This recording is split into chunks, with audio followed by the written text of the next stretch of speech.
समस्त भगवत भक्तों को जय जय सीताराम। मैं पंडित अतुल तिवारी आप सभी का YouTube चैनल भक्त पथ अतुल तिवारी पर स्वागत करता हूं। निवेदन करता हूं आप लोग हमारे YouTube चैनल भक्ति पथ अतुल तिवारी पर आएं, उसे सब्सक्राइब करें, लाइक करें, वहां पर उपस्थित श्री राम जी की कथाओं का श्रवण करें, अन्य लोगों को शेयर करें जिससे कथाओं का लाभ समस्त जगत को प्राप्त हो सके। पिछले 71वें एपिसोड में हमने आपको जो कथा सुनाई थी, माता पार्वती का हिमाचल राज्य के यहां जन्म हुआ है,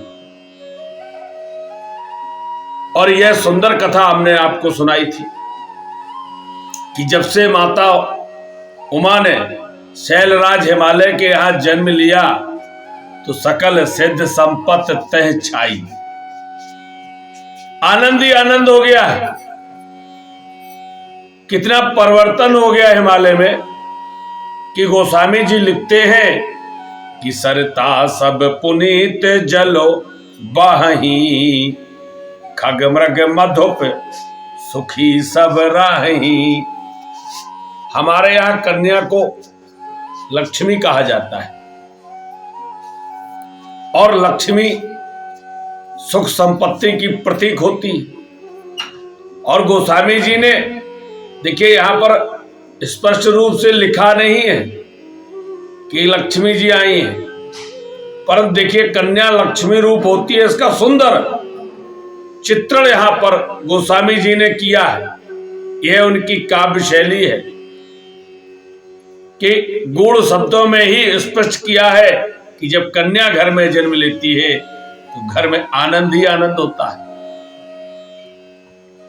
यद्यप हम पुत्र की कामना करते हैं, परंतु बिना कन्या के घर कैसा होता है ये शैलराज हिमालय जानते थे, क्योंकि उनके यहां तो पुत्र था पर कन्या नहीं थी।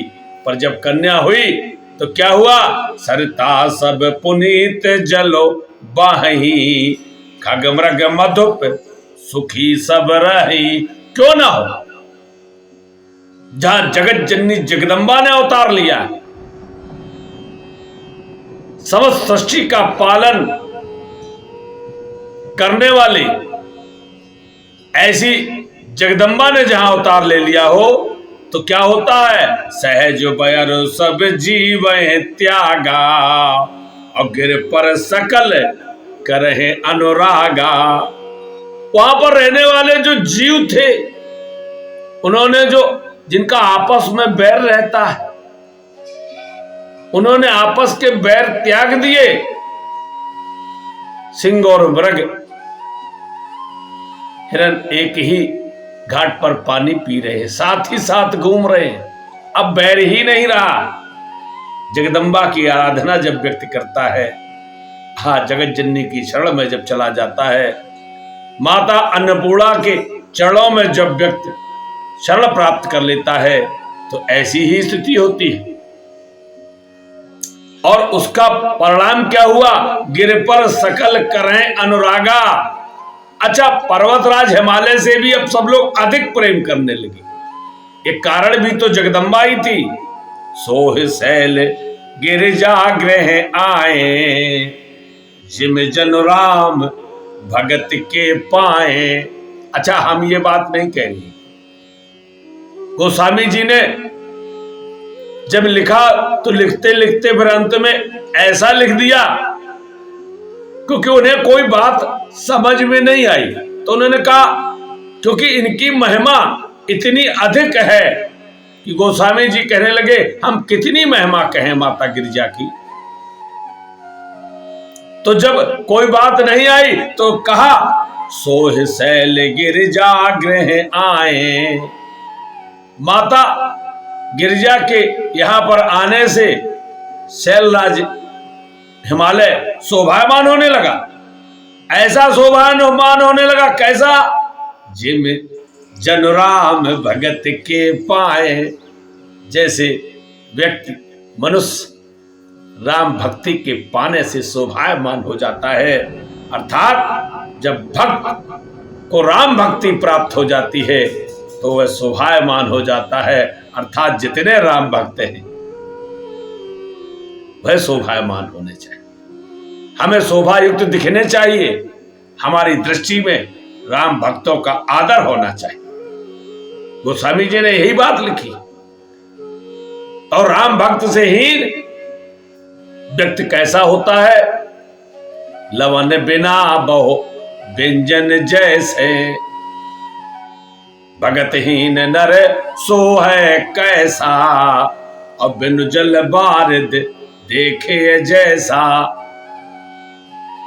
देखिए, गोस्वामी जी ने कहा लवन बिना बहु व्यंजन जैसे, जैसे अनेकों प्रकार के व्यंजन बनाए जाएं और उनमें नमक न डाला जाए तो वह स्वादहीन रहता है। वैसे ही कितनी भी आराधना की जाए, पर आपके मन में यदि आपके हृदय में राम भक्ति नहीं है तो आप लवन बिना व्यंजन जैसी ही आपकी स्थिति। और भक्ति से हीन व्यक्ति कैसा होता है? बिन जल बारिद देखे वैसा, बिना जल के बादल जैसे दिखती है। और बादलों में जब जल भरा होता है तो कितने शोभायमान दिखते हैं। तो जल रूपी भक्ति जब हमारे हृदय में होती है तो हम शोभायमान होते हैं। इसलिए यहां पर गोस्वामी जी ने यही बात लिखी। आज माता जगत जननी जगदम्बा के कारण शैलराज हिमालय शोभायमान होते। नित्य नूतन मंगल ग्रह तासु, और ब्रह्मादिक गावह जसु जासु। देखिए, रामचरित मानस की चौपाइयों में वह गूढ़ तत्व छिपे हुए, और गूढ़ तत्वों को जानना चाहिए। साथ में भक्ति के और उनकी चौपाइयों के प्रवाह का जो आनंद है उसे अवश्य लेना चाहिए। नित्य नूतन मंगल ग्रह तासु, ब्रह्मादिक गावै जसु जासु। और उन पर्वतराज हिमालय के यहां नित्य नए उत्सव मनाए जा रहे हैं। माता पार्वती के जन्म से शैलराज हिमालय इतने प्रसन्न हैं, नित्य नए मंगल हो रहे, उत्सव मनाए जा रहे हैं। और ब्रह्मा आदि देवता जैसे जिनका यश गान कर रहे हैं। और उसी समय नारद समाचार सब पाए, और कौतुक कहीं गिर गे सिधाए।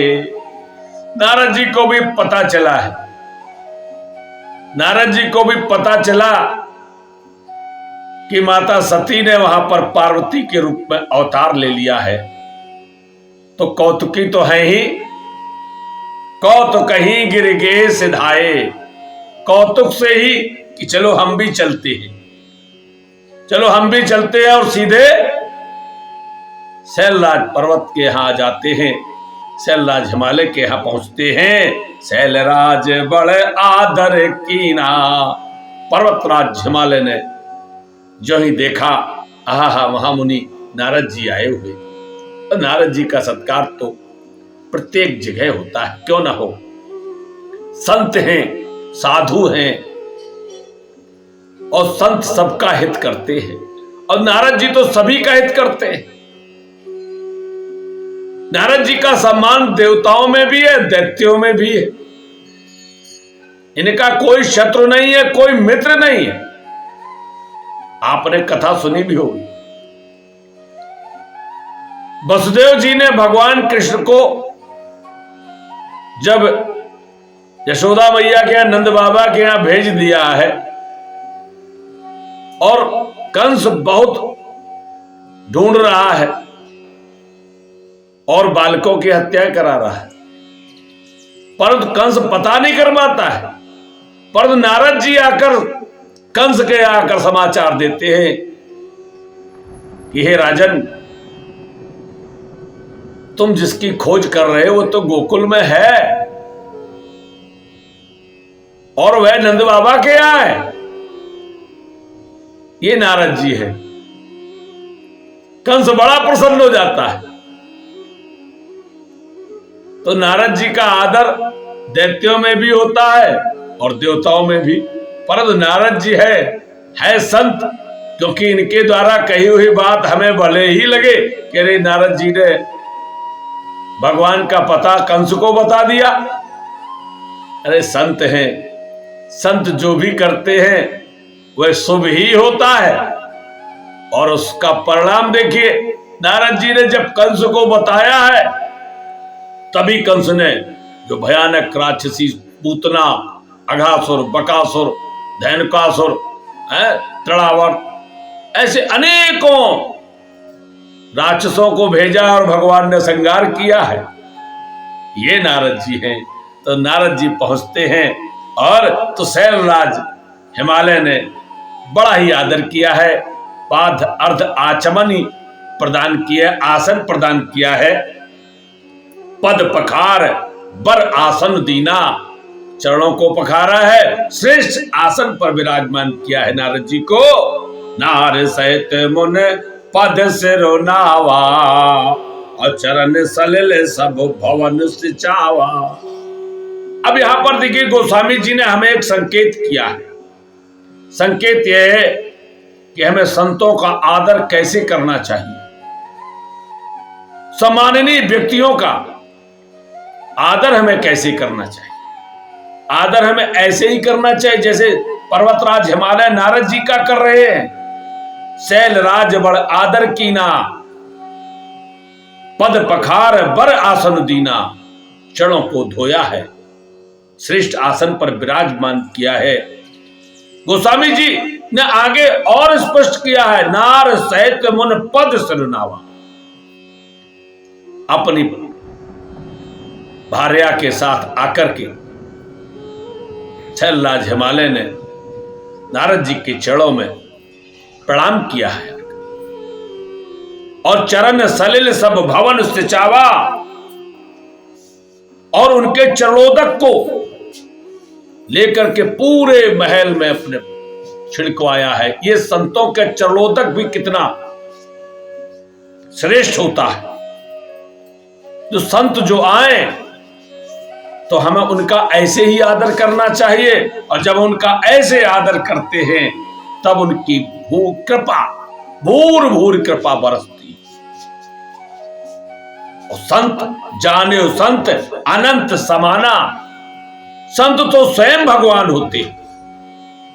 ये संत भगवान ही संत के रूप में आते हैं, और जब हम ऐसा आदर उनका करते हैं तो फिर हमारा कल्याण ही कल्याण होता है। निज सौभाग्य बहुत गिरे बरना, सुता बोल मेली मुन चरना। अपने सौभाग्य का वर्णन किया है कि हे मुनि, हे ब्रह्मर्षि, आपके आगमन से हमारा घर धन हो गया है, हम धन हो गए,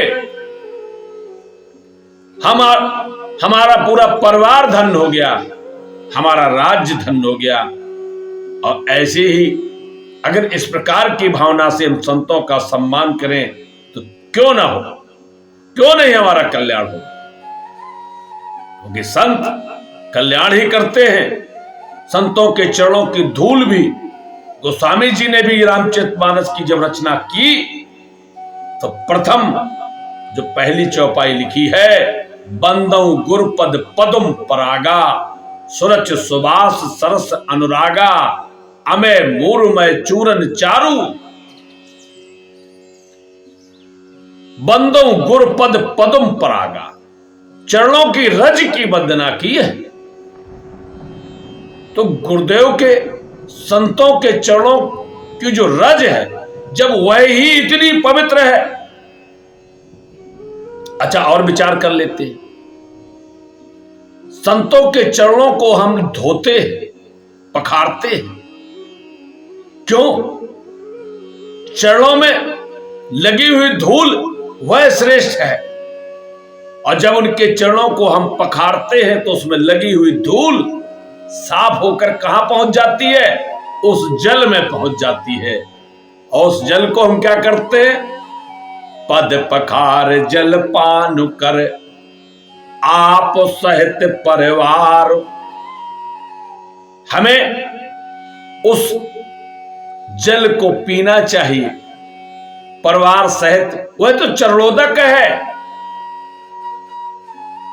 वह तो चरणोदक है, और उस चरणोदक को हमें पान करना चाहिए, और जहां जहां हम उसका छिड़काव करेंगे वह पवित्र हो जाएगा, वह स्थान मंगलमय हो जाता है। यह चरणों की रज की महिमा है, जो उन चरणों में धूल लगी हुई। तो जब उस धूल की इतनी महिमा है तो फिर चरणों की कितनी महिमा होगी, वह तो अवर्णनीय है। निज सौभाग्य बहुत गिरवरना, सुता मोल बोल मेली मुन चरना। अपने सौभाग्य का वर्णन किया है, और फिर अपनी पुत्री को बुलाया है शैलराज हिमालय ने, और मुनि के चरणों में प्रणाम करवाया है। माता पार्वती ने आकर प्रणाम किया है। त्रिकालज्ञ सर्वज्ञ तुम्हें, गत सर्वत्र तुम्हार, और कहो सुता के दोष गुण, मुनवर हृदय विचार।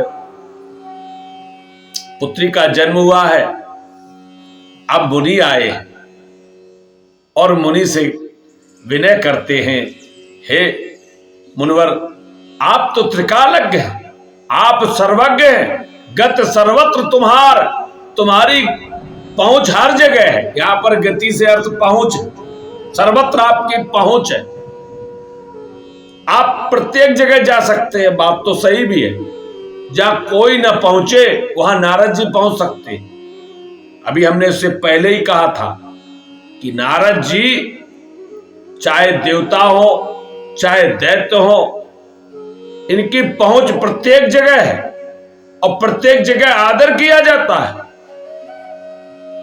ये नारद जी है, इसीलिए कहते गत सर्वत्र तुम्हार, तो तुम्हारी सब जगह पहुंच है। तो यहां एक पहुंच से अर्थ यह भी है कि आप तो प्रत्येक जगह जा सकते हैं, प्रत्येक भवन में जा सकते हैं। सबकी गति ऐसी नहीं है, 14 भवन है, 14 भवनों में प्रत्येक व्यक्ति नहीं पहुंच सकता, पर नारद जी के पास तो बैकुंठ भी वह जा सकते हैं, ब्रह्मलोक भी जाते हैं, शिवलोक भी जाते हैं, और पाताल भी जाते हैं। प्रत्येक लोक में जाने की सामर्थ्य तो नारद जी में है। कहो सुता के दोष गुण, मुनवर हृदय विचार। और नारद जी कहते हैं, नारद जी से हिमालय राज कहते हैं कि मेरी पुत्री के अब गुण दोषों का वर्णन प्रभु विचार करके तो देखे। जैसे हम लोग नहीं कहते, मुनवर जरा हाथ देख लो, ये हाथों के में जो रेखाएं होती है ना, इन रेखाओं में तो भविष्य छिपा होता, मस्तक की रेखाओं में भी भविष्य छिपा होता। तो इसी प्रकार से वह कहते हैं मेरी पुत्री के दोष और गुणों को मुनवर जरा विचार करके कहें। और इधर एक और बात बताना चाहेंगे, पार्वती जी ने नारद जी को जो ही प्रणाम किया है, और आज नारद जी को प्रथम प्रणाम किया है, तो पार्वती जी ने बस इनको ही अपना गुरुदेव मान लिया। यही मेरे गुरुदेव हैं, यही मेरे गुरुदेव हैं। अच्छा, हमारे जीवन में भी अनेक गुरुओं का आगमन होता है, हम लोग मान नहीं पाते। हमारे जीवन में माता प्रथम गुरु होती है, माता के रूप में, पिता के रूप में हमें गुरुदेव प्राप्त होते हैं। उसके उपरांत जो हमारा उपनयन संस्कार होता है, तो उपनयन संस्कार कराने वाला जो ब्राह्मण होता है वह हमारा गुरुदेव होता है, शिक्षा देने वाला हमारा गुरुदेव होता है। ऐसे अनेक गुरु हमें प्राप्त होते हैं, पर हम फिर भी गुरुओं को ढूंढते रहते हैं। अगर हम उन्हीं गुरु की शरण में चले जाएं तो हमारा जीवन धन्य हो जाए, हमारा कल्याण हो जाए। माता पार्वती ने नारद जी को देखा है और नारद जी को प्रणाम किया है, और माता पार्वती ने आज नारद जी को ही अपना गुरुदेव मान लिया। और यहां पर जब इन्होंने, हिमालय राज ने कहा कि हमारी पुत्री के गुण दोषों को बताओ, तो आगे नारद जी बताते हैं, देखते हैं। और फिर नारद जी है तो त्रिकालज्ञ सर्वज्ञ है, सब कुछ जानते हैं। तो अब नारद जी माता पार्वती के गुण और दोषों, उनके भविष्य के बारे में बताना प्रारंभ करते हैं और यह गुण और दोष हम अगली कथा में आपको सुनाएंगे। तब तक के लिए जय जय सीताराम।